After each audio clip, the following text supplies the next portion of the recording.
হুজুরের কাছে আমার যেটা প্রশ্ন এটা হইল গিয়া, কোরআন শরীফ তিলাওয়াত করার সময় বা নামাজের অবস্থায় কোনো সময় দেখা যায় যে শুধুমাত্র খালি ঠোঁটে লড়ানি চলে, কিন্তু এটার মাঝে কোনো আওয়াজ আর না।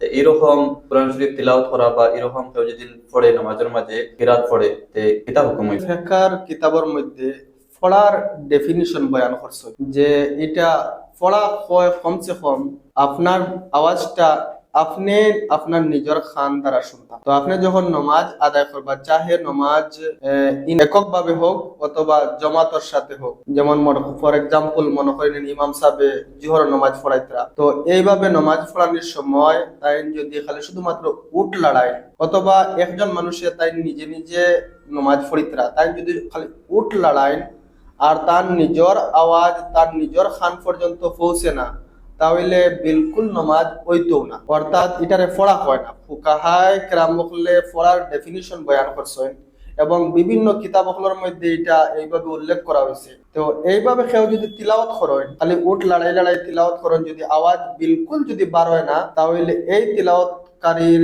তিলাওয়াতের কোনো সওয়াব হইতে না। হুজুরের কাছে আমার যেটা প্রশ্ন এটা হইল গিয়া, আমরা মসজিদে যে সময় জমাত শুরু হয় দেখা যায় যে মুয়াজ্জিন সাহেব যে সময় আকামত লাগি খাড়া হইন, আকামত শুরু করে, তখন কিছু মানুষ আকামত শোনার লগে লগেও এটা হইছেন খাড়া হয়ে যায়, বা কিছু মানুষ আছেন মসজিদে ঢুকিতরা এরাও কিতা করেন খাড়া হইয়া পুরো আকামত শুনেন। তে আকামত শুরু হওয়ার পরে যারা মুক্তদি হল আছেন বা ইমাম সাহেব আছেন, এরা কোন সময় খাড়া হইতা, এটার সঠিক নিয়ম কিতা? ফুকাহায়ে কেরাম হলে এই ব্যাপারে খুব সুন্দর একটা আলোচনা করছে।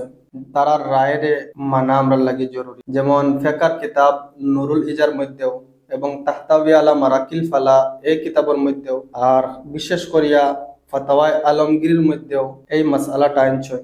যখন মুয়াজ্জিন সাহেবে কইবা হাইয়া আলাল ফালা, তখন ইমাম সাহেব এবং মুক্তদি উভয় নমাজের প্রস্তুতি গ্রহণ করতা, তখন দাঁড়ানো হইল কি আপনার মুস্তাহাব। কইতরা আলমগীরের মধ্যে এবারত এইরকম আনছেন, ইয়াকুমুল কওমু ওয়াল ইমামু ইযা ক্বালাল মুয়াজ্জিনু হাইয়া আলাল ফালাহ, অর্থাৎ মুক্তদি এবং ইমাম সাহেব যখন মুয়াজ্জিন সাহেব হাইয়া আলাল ফালাহ কইবা, তখন আমরা সব নামাজের প্রস্তুতি গ্রহণ করতাম, জামাতের লাগি আমরা দাঁড়াইতাম, জামাতে নামাজ পড়িতাম।